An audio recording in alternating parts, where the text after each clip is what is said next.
This is the Bear Country Outdoors Barely a Podcast. I'm your host, Doug Joyce, and with me is James Forsland and Chris Cantrell. Thanks for joining. Welcome back to the show, guys. This is round number 2 for this one. Thanks again for watching, and thank you for your patience. We're trying really hard to get a lot of this good stuff out there. Let's start off with announcing our surprise giveaway, Jim. Oh, yeah. So we were going to give away, what was it? What were we going to give away? Was it a t-shirt? Sweatshirt. That's right. It was a hoodie. The Cantrell Outdoors hoodie. Okay. Now it's coming back to me. Yep. So we're going to do a Cantrell Outdoors hoodie. I don't know if we have one. Wherever I said it. Yeah. And like I said, this is round 2. We were going to pick a random person off of the comment section from that one. So let me get into our Bear Country. We weren't really well prepared for this, I guess. And thanks everybody for getting on there, listening, subscribing, paying attention, commenting. It makes Sparks this good, interesting conversations. Yeah. And plus, these guys had to drive over to my shop, and we sit here for hours and fumble around with these microphones and try and get everything set up so we could put some crap out for you guys to listen to. So we got... Do it for the fans. Since we didn't make this one a giveaway, we only have 4 comments on this one. This is for episode 5. So if you commented on episode 5, then one of you guys will be the winner. And I think we are going to choose... I'm not going to choose out of a hat. I'm just going to choose randomly. Let's do the Blue Knight 028. And it says, another solid entry, gents. I like that. I like that. So, Blue Knight 028, we're going to reply back to you on YouTube. And if you check your comments, you should see us on there. And we have to get an address and, your size. And then we'll send you a sweatshirt. Cantrell Outdoors custom hoodie. So, and then I think today we're also going to be doing a giveaway. So, and that's for later. That is for later, and we'll dive into that later. But so pay attention. Thanks, guys and gals. Yeah, thanks for watching. Yeah. And today we're going to continue on this random question answering type of deal, and going to start off with one of the more serious questions that we have here. These are all questions that have come in from the last couple of weeks that we didn't touch on, right? Right. Okay. Yep. So the first one that we got here is, if you could have any animal on your plate tonight, what would it be and what's the cut? Ooh, that's a good one. Ooh. Chris, you want to take lead? No, I'm taking lead. All right. Here we go. Strap in, Doug. I'm strapped in. I have been around the world, and I've killed a lot of animals. There's a bunch like that are super good and at the top of the list, but probably the best thing I've ever had was Gemsbuck in South Africa. Gemsbuck backstrap. Hemsbuck or Gemsbuck? It's not a Gemsbuck. It's a Gemsbuck or a Gemsbuck. If you want to get real fancy, you don't want to offend your South African hunting friends. Uchandet mana. So I feel like it was unexpected. I think because it's like a big antelope. So like it's, I don't know, like a little smaller than an elk, right? But they're in the middle of nowhere. Right? It's not like they're like living in these beautiful lush forests and it's just like everything's got thorns and it pokes you and there's like what are these guys eating, right? So when you go to South Africa, you basically get to eat everything you shoot. So like you're literally just like legit carnivore diet for however long you're there, eating pounds and pounds of meat. And so we go out hunting. I shoot this Gemsbuck and they bring it back. I'm like, what do you want? I don't know, whatever. Like, how about we cook up some backstraps? And it was like, you would think that it would be like, I don't know, like really tough and like fibrous, super gamey, and it was almost like half beef, half pork. Really? Right? And it was so mild. Yeah, and the flavor was incredible. It was super good. And even though like there's no fat to speak of, like it was still like really juicy and tender, super tender, yeah, and just like the flavor. Like I'm thinking about it right now. Like mouth watering. Oh yeah, about it. I can still see like the hunk of meat, and they're cutting it up, and I'm just like, oh, that was. Is it like a super dark meat, or is it lighter? No, color? it was way lighter than I thought it was. Really? Yeah. And I just thought, I was thinking it was going to be like goose breast, where it's like purple. Yeah, that's what I was envisioning. Yeah, and then when they cooked it up, it was lighter. Kind of like, I guess like a beefsteak. I guess if you cook it up, kind of. It just, I don't know. It was like super, super good. And I've heard a bunch of different people talk about like South African game and like, oh, I really like this, I really like that. And I ate like tons of it. Tons. I mean, tons. Like when I've been over there, I bet you I've had like realistically like 40, 50 different types of critters, right? Because you're not the only guy out there squeezing triggers, right? So like, oh yeah, we shot this today. We got to eat this, and we're gonna have this stew and this ribs and this sausage and this steak, and like, literally all you do is like stuff your face the whole time. It's awesome with meat. That's awesome. Yeah, but really, really good. So if you ever get the chance, highly recommend. Jim's Bucks. Okay. Yeah. Hems Bucks. Hems. So we have to probably go off of what we've had. So I've never had a Hems buck, but I would say my favorite, best piece of meat, like if I could choose it, whitetail spike was probably the best. The top one. Yeah. Good no, old I've had deer. really, it depends. Every deer is different. But this one deer in particular that I had was, eaten out of like alfalfa fields and stuff like that. And yes, I shot a spike. And if you're judging me, you would do the same in my situation. I've had some tasty spikes too. I know. I'm guilty. Listen, there ain't no shame in my There game. ain't no shame. They're delicious. I only shoot booners personally, But yeah, we above. we were butchering the deer, and like Hartsock had the idea, let's fire up that little griddle thing, like electric griddle, while we were butchering. Yeah. And before we knew it, like just with like salt and pepper, we had eaten an entire backstrap. We just kept cutting pieces and throwing it on, cutting pieces, throwing it on. By the time we were done, I was like, well, holy shit, man, you ate like half of my backstraps. It's like it didn't even make it home. Right? But it was so good. Yeah, he couldn't stop. What about you, Doug? I'd have to say a blacktail backstrap. Especially after they've been eating on some apples. Oh, yeah, yeah, 100%. That's up there for sure. Yeah. Yep. I've had all three, mule deer, whitetail, and blacktail, and I have to say that I think the blacktail is my favorite. Right. Yeah, it's pretty good. All right, what else we got for questions? Well, let's Chris read off a question that he's got. So I put some. So I don't have the access to the bear country outdoors. The boys don't let me do that, but I do have a Cantrell Outdoors one, and I posted our little setup here the other day, and asked for some questions, and we have a bunch.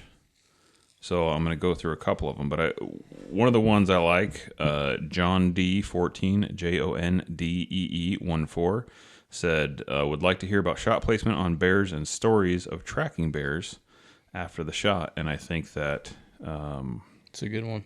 It's a really good one because it's 110% not the same as shooting a deer or an elk. Like, not even close. No, definitely. I mean, when you have a track job that could potentially be life-threatening, then yeah, of course it's a lot different. It's gonna get real western. It's not like a deer or elk's gonna like jump up and maul. I mean, I guess technically something could get can western, happen, but a bear is definitely more different. likely. Yeah, from a bear. I think especially fall. I think I learned this the hard way.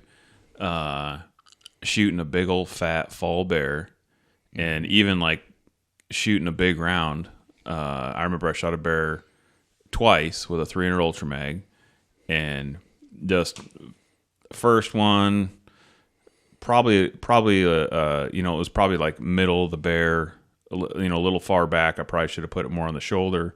They're kind of hard, especially when they get really big. They get these big long dragon bellies, and then you got like a couple inches of hair there, and you got a couple inches of hair on the back, and you're trying to judge. So. And sometimes they're like a big bowling ball. And so you're trying to. They're all squished down like if they're sitting. Yeah, everything's just black. Yeah, Mm-hmm. So obviously, I think I make a good shot the first time, and it's of course it's freaking steeper and steep, right? And so I'm literally like leaning up against a hillside. I shoot, and the bear runs down this draw and runs up over this little knob, and he's ripping, right? And I'm like, holy crap! Like I thought shot him an ultra mag, he should be dead, right? Right. It was big. The bear was bigger than I thought, but he just gets about up over the top of that knoll, and James and I were just talking about like, where do you shoot a bear, And James like, you shoot him in the bear. Like, you shoot him in the bear. And so he was going up over that hill, and there was a big thick timber patch on the other side. So I was like, friggin', I just saw black and yanked the trigger and put one right in the rear end, right? And so anyways, long story short, I go over there, and he did make it a ways, but I was doing the circles, and in Eastern Washington, it's super dry. Like the ground is super hard. It's really hard to track, right?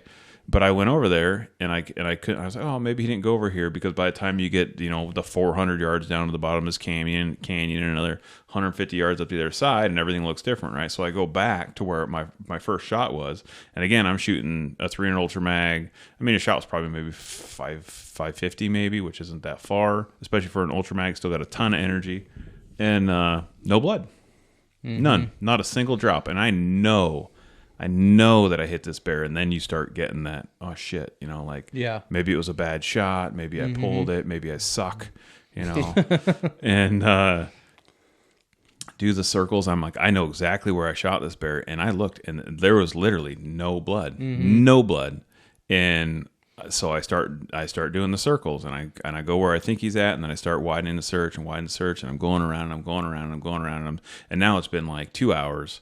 And I'm standing up on top of this knob where I'm positive he went over, and I'm like, well, I'm gonna loop back around the other way. And what happened is he went down towards that timber, and it was open to the left, and he snuck around to the left and died in some bushes, Yeah.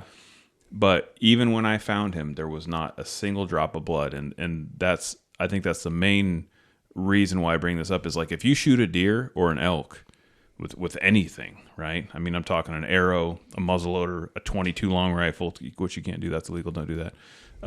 There's blood to track, right? Right. I mean, even if you shoot it in the guts, there's going to be bear's hide just will close up. Yeah. So it's like you shoot a bear, and they have such especially in the fall, a thick layer of fat. Like it's self-healing. It instantly closes the hole. So, because even if there's like a lot of damage around it, it's almost like a gelatin. Yeah. So like if there's like pieces falling off or whatever, those would fall back into the hole.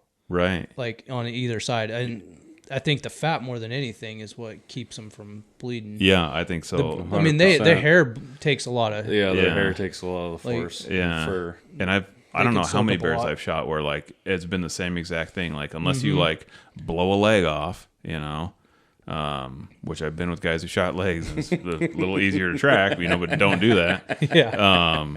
But it's been consistent, right? Multiple times where you shoot bears, especially a big fat bear. That's it. Like it's you better keep eyes on them and keep pumping rounds in them because they will go and die in like the most crazy spot. And there's like this when they die, they're like this big gelatinous like my kid has this crap flarp or whatever, it's like slime and all that stuff. Yeah. And like it'll like if she leaves it on the counter, and if it finds a crack, it's just gonna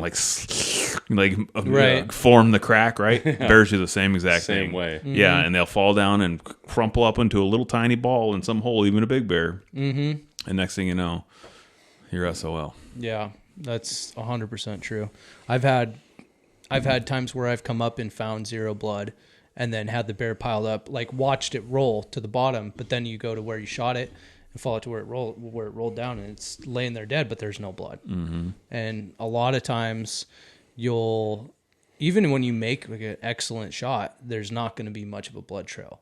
Sometimes, I mean, there's some exceptions. Like I've had some great blood trails on bears before too, but for the most part, they're not that great. No, they're not that great. And it gets super hairy when you don't put a great shot in, and then they get somewhere, and they always go to the thickest, nastiest shit they can find. Yeah, and they go to their little safe spot. Mm-hmm. And then they'll hunker down in there, and then they'll just wait to eat you. Yes, and then we've had many situations where it's gotten pretty western, and even been charged by bears, like in our first video that we put out. Yeah. That bear charged us once we had it pinned in this little hole. Basically, we went in to track it, Right. and jumped it up, and it was like we had pushed too far, and that bear was too uncomfortable, and it was going to do something. And then I shot it in the chest with a handgun 3 times.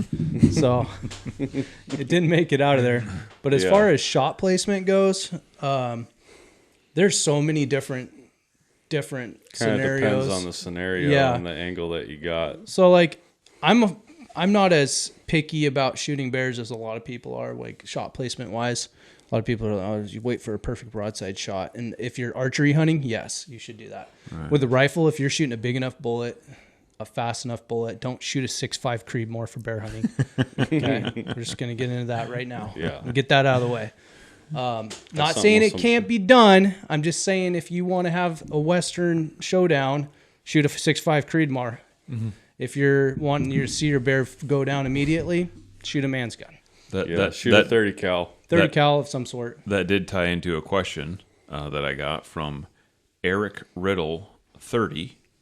And he said, asked the question, maybe why all guys who shoot the 6.5 squat when they pee. And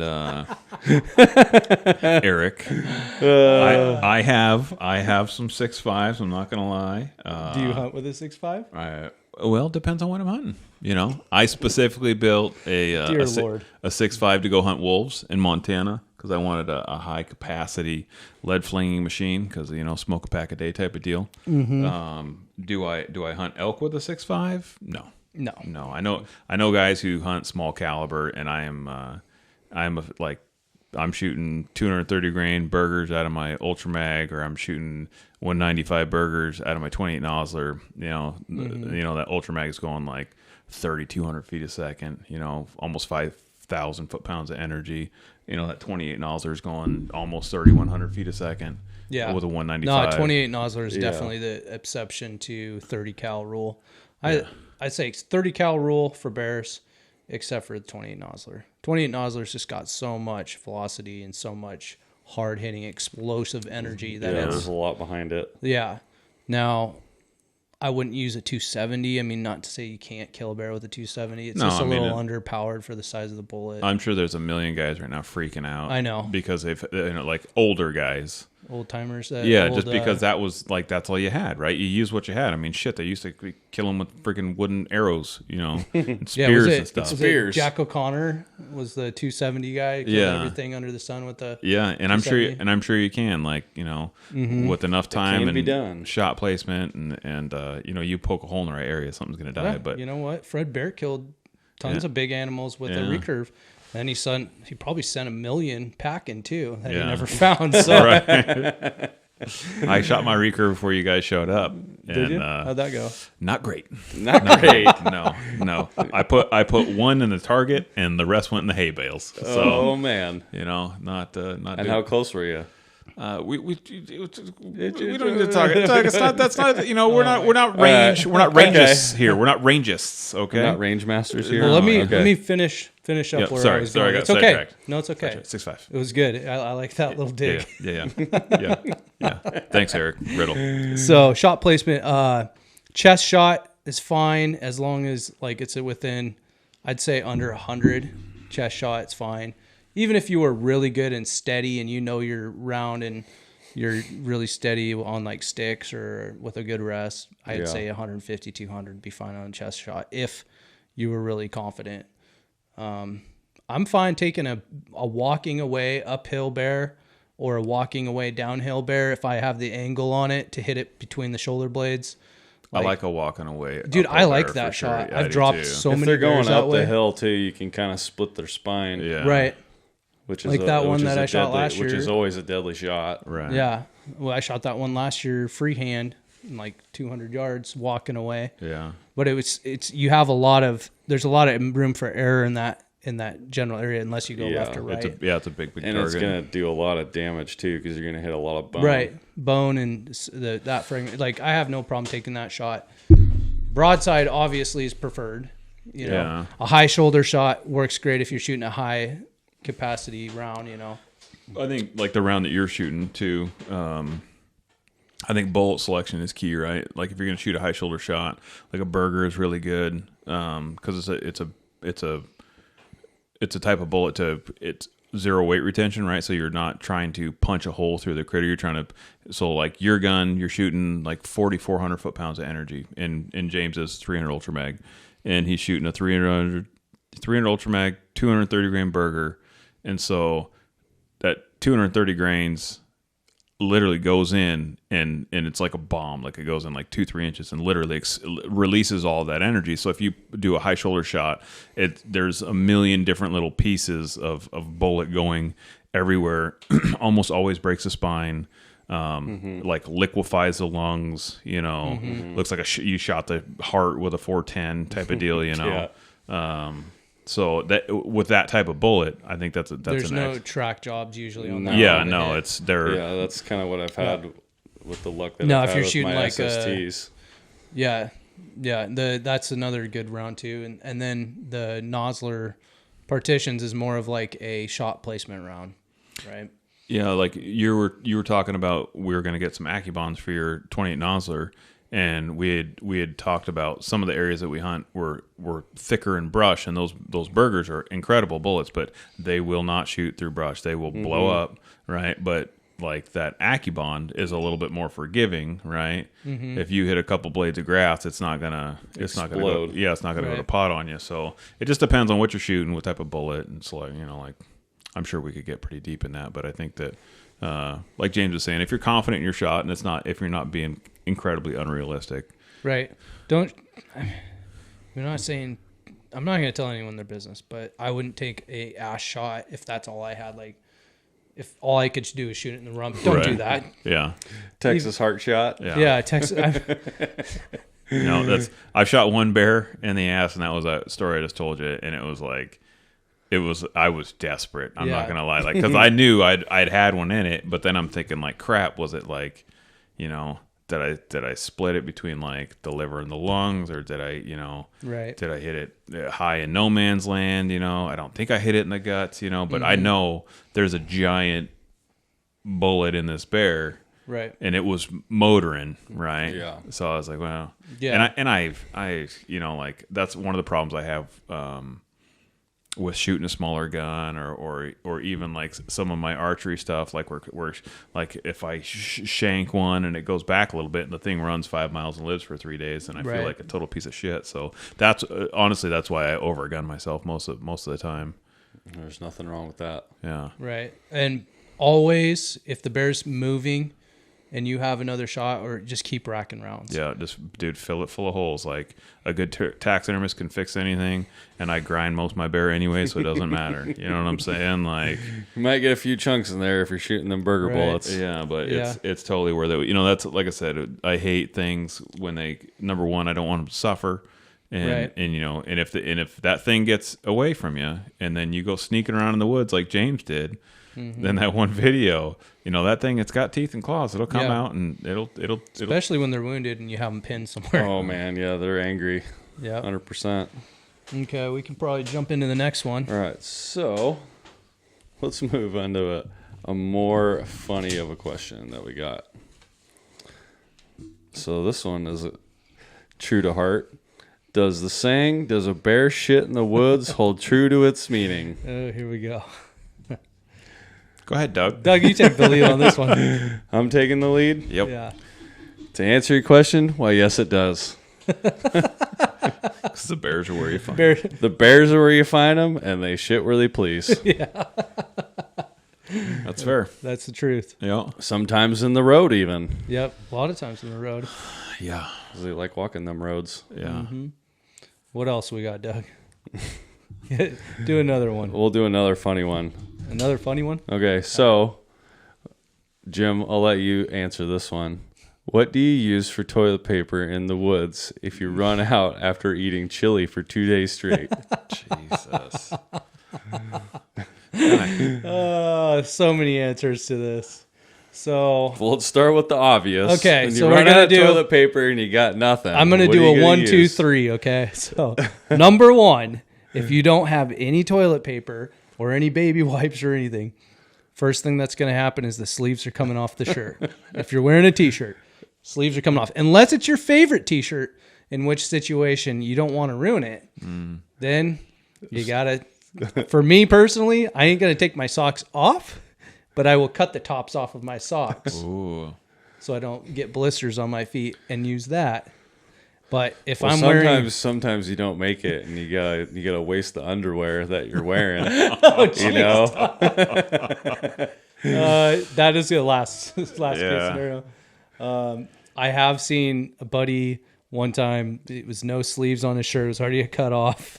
Did whatever, for whatever reason, he didn't want to use his socks, but he cut like this big section out of his side. So he had a big square out of the Yeah, shirt. he's just missing this huge section out of his side and cut it out and used that for toilet paper. And when he came back, everyone knew exactly what had happened. Oh man, They just laughed. What about you, Chris? You have any experience with that sort of thing? Unfortunately, yeah, I've cut the bottom of my shirt off. I went back when I wore sweet Walmart camo shirts. My white socks that you buy at Fred Meyer's once a year when the Fred Meyer has their sock sale. Yep. I had some of those on, and luckily I had 2 pairs on. And this was back in the day when, like, you just ate whatever was in camp. Yeah. And like the camp food. The camp food, Oh, and it's man. like, and where this one camp in particular, which I thought was a joke, they would take like just a regular old grocery bag, and they would put like a deer liver in it and just hang it up on the tree, like out in the sun for like 3 days.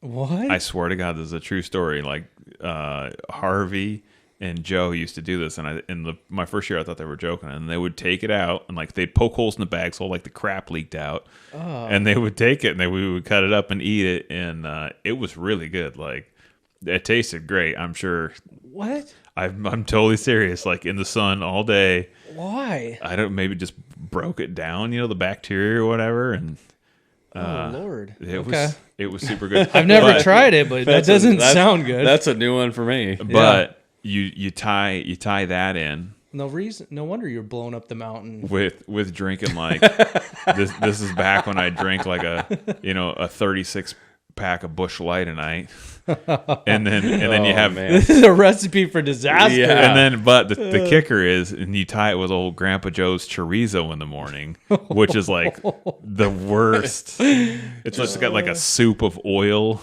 in the pan.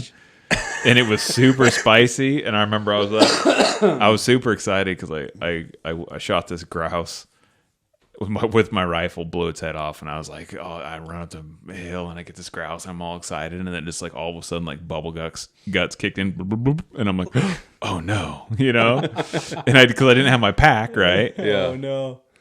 And here I am, like, I mean, it was like I had just enough time to get my pants down, and I mean, I might have like blew a divot in the forest floor. I mean, it was like it had some pressure. Oh man. And I had to take my boot off because I'm like, what am I gonna do, right? And I had to take my boot off, and I peel one of my socks off, and it was, I was all sweaty, gross, stinky feet, and I'm wiping this disgusting catastrophe of a train wreck I got going on behind me. And so I always bring my backpack now. And Always got toilet. Dude, Number one rule: always carry I haven't toilet had paper. one of those situations for years. We've learned our lessons. Yeah, there's been lots of lessons. All lessons learned the hard way. Yes, Yeah. definitely learned the hard way. So, since we're sitting in the gun shop, let's finish off by talking a little bit more about what's going on in the state and the gun ban. Yeah, House Bill 1240. Yeah. So, Washington State wants to ban just a bunch of guns. So, like, the main thing is like assault weapons. Like, that's the big trigger word, right? I think there's like 9. And I there's think that's on the list. there's bunches and bunches and bunches. I So- mean, there's millions of them, but I'm just saying there's 9 different ones. 9 different, yeah. On the list, I Yeah. think there was like 50 something. Oh. That they called out specifically, or 40 something. There was a bunch. But so what they said well, was then I guess you know more than I do, so we'll let you continue. semi-automatic assault weapons. So basically, if you have an automatic or semi-automatic rifle, right, which is like everywhere in These here, right here. This one, this one, this one. that one. And they you could tell that the bill was written by someone who has no idea what they're talking about. Like when you watch these things on TV and they talk about how many fully automatic clips and they say things of that nature. Fully semi-automatic. Yeah. So anyways, long story short, if you have an AR, it's getting banned. If you have the state, specifically Washington State, is trying to take over the duties from the ATF, so they already have their own state forms for all pistols or handguns, excuse me, so a pistol or a revolver, and all semi-automatic rifles. So if you have a Ruger 1022, you have to run it through the state. You have to pay the state an extra $18, and they're compiling this list and making a registry of all these guns, right? So long story short, they're going to ban those. They're going to ban all semi-auto pistols, which they said put in detachable mag. Like, I don't know, a semi-auto pistol that doesn't have a detachable mag. But if you have a threaded barrel on there, so like all the Ruger Mark IV 2245 lights was just a 22 long rifle pistol. Yeah. Illegal. So like I have, I don't know, a dozen of them in the case right now. Anything lightweight with like a shroud. Yeah. So anything with a shroud, if you have any sort of semi-auto shotgun, like I just put a different stock on for an old guy. My dad's buddy, he goes and shoots geese in Canada all the time, right? And the stock was hurting his hand because he's like 75 years old or whatever. So I put a stock with a pistol grip so he could hold on to the gun better. Now that's illegal. So you can't buy those anymore. Which is just stupid. So 90% of semi-automatic home defense shotguns. Yeah, and it's just because they all have like pistol grips. Yeah, and it's unfortunately there's a couple other laws as well that they're trying to pass. One is they're basically trying to put all the FFLs out of business in Washington State, which sucks. I don't know what we're going to be able to do about that, but just a bunch of different things. It's just really disappointing because what's going to happen is it'll go to court, right? It's our Second Amendment rights. You know, it's the second thing we wrote in the Constitution. First is you can run your mouth. Second is you can have a gun, you know? Yeah. Like if you can run your mouth, you better carry a gun. You better carry a gun, right? So, unfortunately, everyone that's listening right now in Washington State, you're going to pay into the state, right? When you pay taxes, we're paying for the attorneys to fight all the other people that we pay, like this, Firearms Policy Coalition. Yeah. So the Firearms Policy Coalition, Gun Owners of America, Sportsman Alliance, Silent Majority. Those are all really good organizations. If you guys want to donate to, I donate to them. I support them any way you can. Share their posts on social media. Because they're the people that actually have the attorneys that are out there fighting for us. Because I'm not an attorney, you know. They're the ones that are making the difference. Yeah, they're the ones helping. Yeah, so just help in any way that you can. If you don't have any money, that's fine. Instagram's free. You know, share their posts, like it, comment on it. Same with YouTube, and I think Washington Gun Law is a guy on YouTube, and he's always posting stuff about that. So just support the people that support you. And 100%. Unfortunately, like I said, it's there's a lot of momentum behind this, especially, unfortunately, the shooting that just happened, and they're just trying to capitalize. Unfortunately, the Democrats in our state, and it's not necessarily if you're a Democrat, they're just bad people in general. Right. They're trying to capitalize on a tragedy, which is super sad, because these kids are like, you know, they're not right. They have mental issues, and honestly, like, we have hundreds of millions of guns in the United States, right? It doesn't matter if you ban all the guns right now. There's still hundreds of millions of guns in circulation. You can always go get a gun anywhere. It doesn't matter. Like, you could ban every single one right now. It's not going to stop people. And if you think people are going to turn them in, like, oh, we're going to, like, you'll have a civil war. There's hundreds of millions of guns. You know, like, what do you think's going to happen?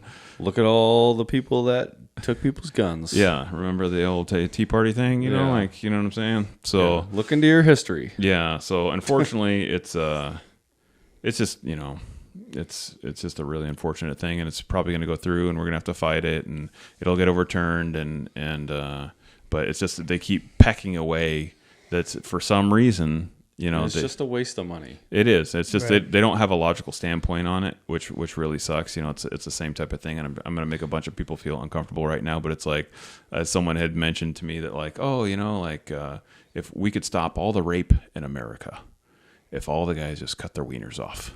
Right. And I'm like, it's the same logic. Like, Right. I'm not going to rape anybody. Yeah. Well, if you got to cut your wiener off though, otherwise Yeah. people get raped, And I'm like, well, I don't want to do that. That's quite the analogy there, Chris. Well, like it's like that one that I shared the other day about the sheep and the teeth with the wolf. Yeah. Right. So here I'll drop it real quick, Okay. so that people can understand what logic I'm Right. coming from here. So the story goes like this: a wolf comes in to a herd of sheep, and it kills one of the sheep.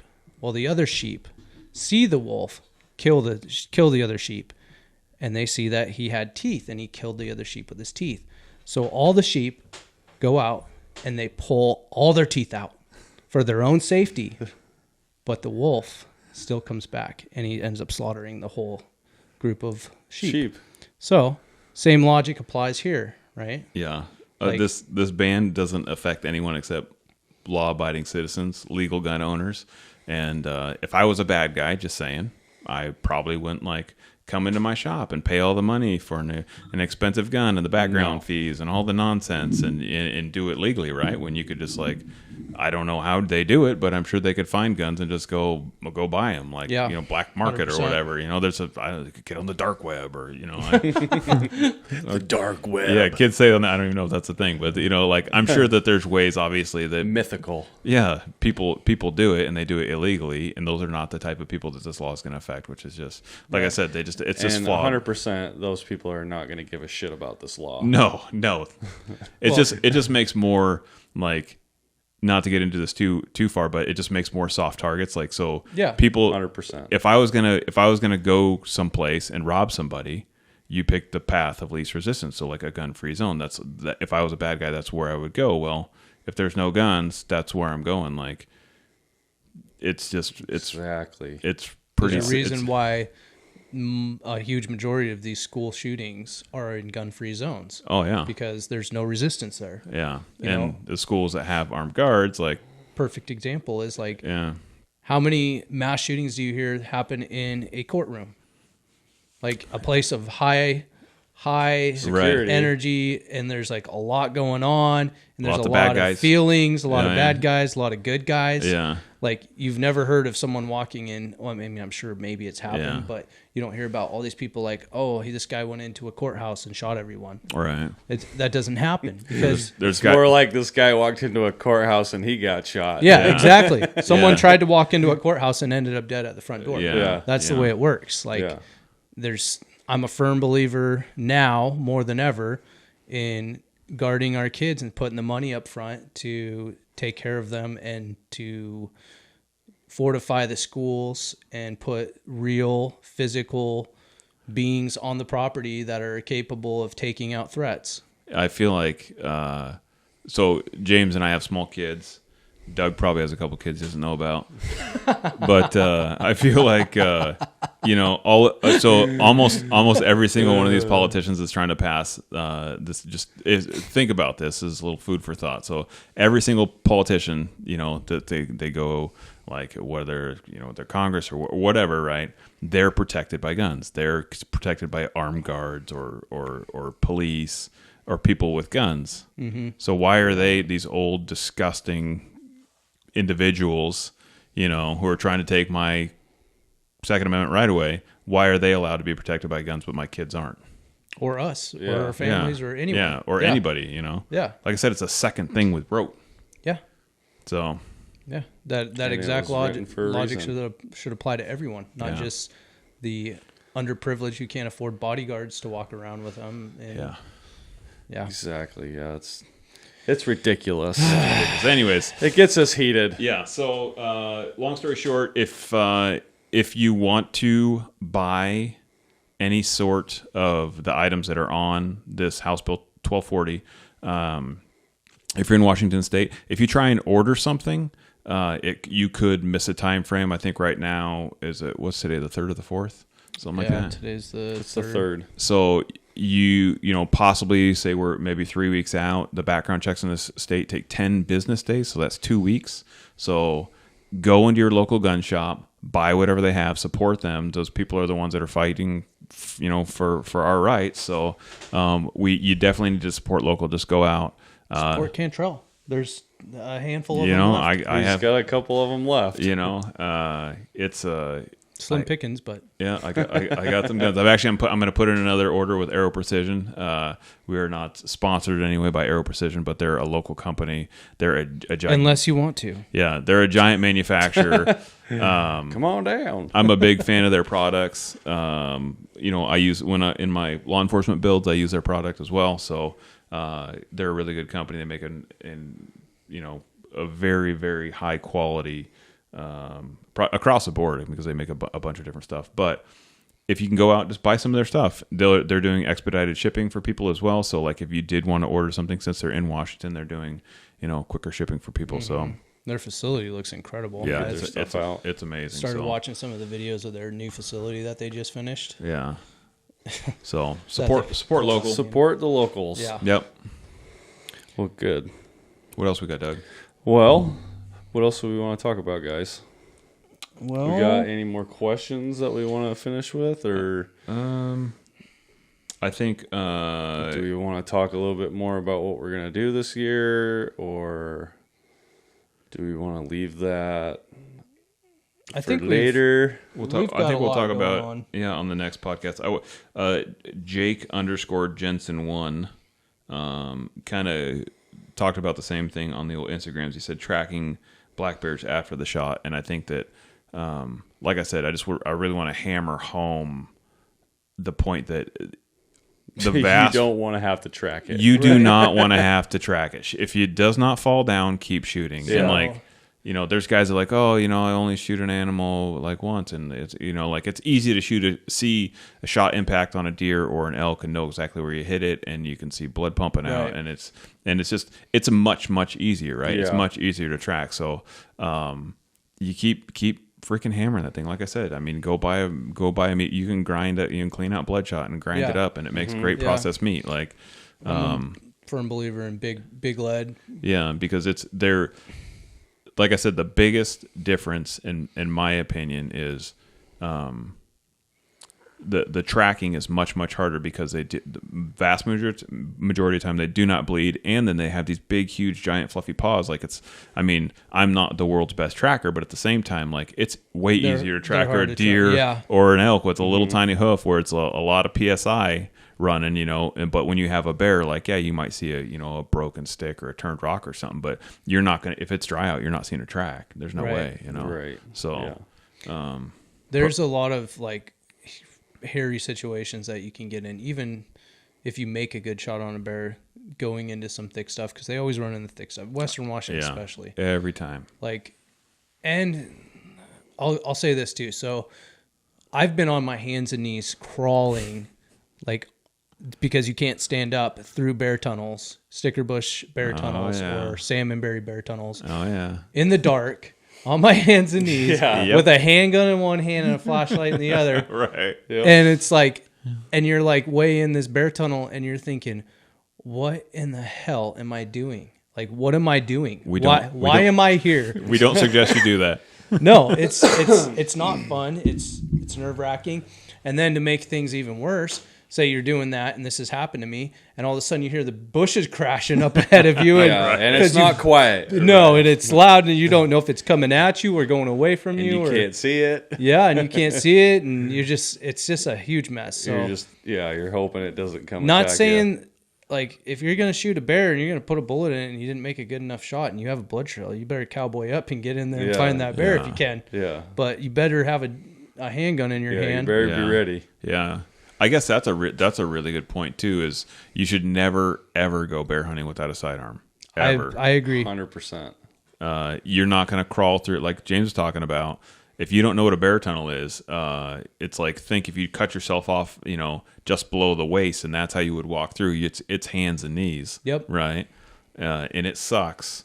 And you're not, if you got a big long rifle, there's no way that thing's going to come out and bite you right in the face. And, Right. and, Yeah, you know, 100%. you need to have a handgun. We're running some 10 millimeter Glocks.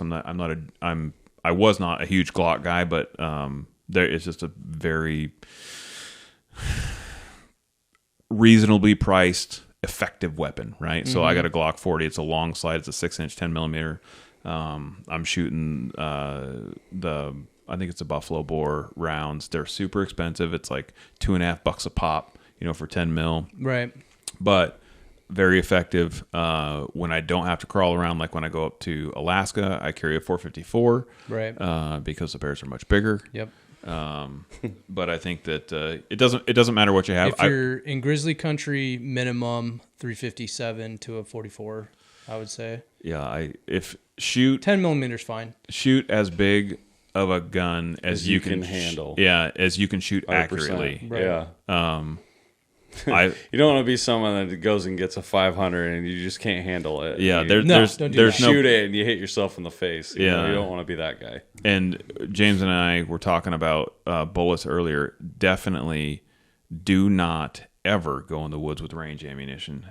You will punch little tiny pencil holes through something, and it will eat you, and it will take forever for that critter to die. You want penetration and expansion. Yeah, so like if you shoot like some of the 10 mil rounds, they're made for like breaking bone, and these are big heavy duty rounds. And then there's some rounds that are, you know, like you're looking for that penetration, but that range ammunition is just garbage. It's low power.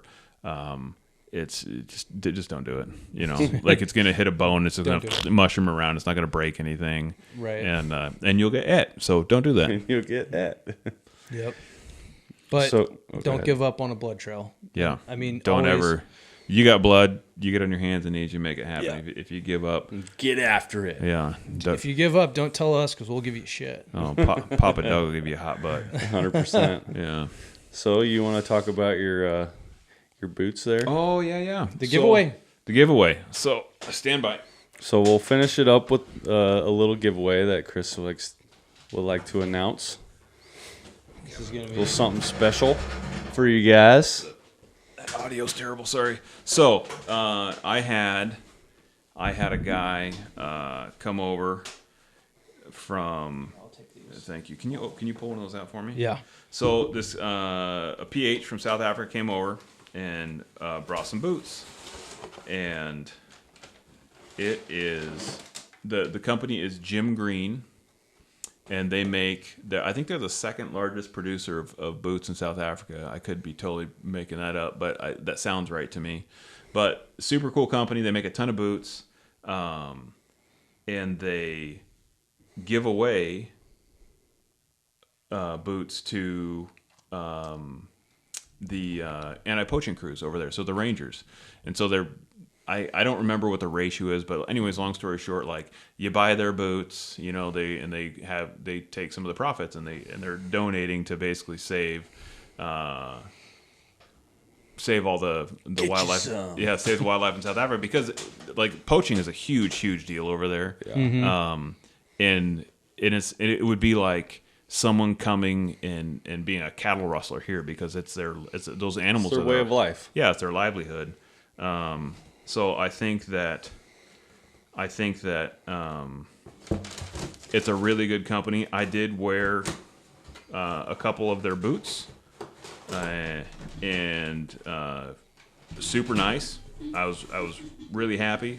No complaints. They're made for like long range walking, hiking, not necessarily for mountain. Not a mountain hiking boot. This isn't a hunt boot that you're going to bring in the Cascades or in the Rockies. Yeah. No, it's you'll be in trouble if you do that. Be a great like around the house work boot or going to work shoe maybe, or they do have a bunch of different styles of boots, but the ones that we have, so like if you've ever been to Africa, like you do a lot of like flatland walking. Everything has thorns and it will poke holes in you. So don't do that without like a good pair of leather boots. And so like if you're like, oh, I'm just gonna walk on this flatland in tennis shoes, which I tried, things will Poke you. Poke the crap out of you because everything has thorns over there. So I feel like. But we should probably let people know that we only have a limited amount of sizes, right? Oh yeah. So these sizes, did I put that in my notes? Probably. This is a size 12. That's a size 12. I want to say we have a size. There's a 10, I believe, 10 right? And was it 10 and a half? Maybe a 10 and a half, yeah. I'm incredibly unprepared. I apologize for that. But I think we have a 10, 10 and a half, and 12. So if you have that size, if you wear that know size, someone that does. Yeah. And we will announce the winner via the YouTube comments on this episode. Yeah. Mm-hmm. So please, even if you don't listen to it, just scroll down in the comments, throw something in there. You might win something. Yeah. And it doesn't have to be a comment. You could throw a question in there. It could be anything. We can use it for the next podcast or later on down the road. Just put something in there for us to talk about. Yeah. Really appreciate it. Yeah. That way we can keep this rolling because it is really damn hard to build a platform in the hunting community, as we have found out. Because there is a bunch of Karens out there and Nances who don't like hunting. That don't want us to have any fun. Right. And YouTube is not a necessarily a great friend to hunting. They're not. The Instagram's not a great friend to hunting. Facebook's not a great friend to hunting. Mm-mm. I mean, they might allow you to do it, but it's really hard to gain momentum and get a platform. 100%. So, yeah, the more that people support us by commenting and doing all that stuff, that's why all these YouTube channels say, hit that subscribe button, leave a comment. Yeah, because right. They need that interaction. That helps. And we actually want to use more that exposure. Interaction. Yeah. And we would like to use it for good. Yeah. Not necessarily for padding our pocketbooks. No way. Someday, maybe we'll actually make money at this. We're totally going to be rich. Yeah, right. Yeah. So it was Omutati Safaris. And I don't want to butcher the guy's name, but when we do give these away, I will have a correct pronunciation of his name for you guys. Nice. Yeah. So that was really generous of them. Yeah, super generous. They gave us 3 pairs of boots for nothing, just like out of the goodness of their heart. So we're gonna pay it back. Yep. Thank you so much, and support them. You can support Jim Green as well. You can order their boots online. Check them out. They're on the Instagrams. Yep. I saw them on the Instagrams. I don't know about anything else, but yeah, check them out. It's cool what they're doing. So before we end, we'd like to thank our sponsors once again: Black Rifle Coffee, Montana Knife Company, and Loophole. Good people. Absolutely. Love all their stuff. Would love to have some more of it. Yep, for sure. And then with that being said, I'd like to say, stay humble and hunt hard.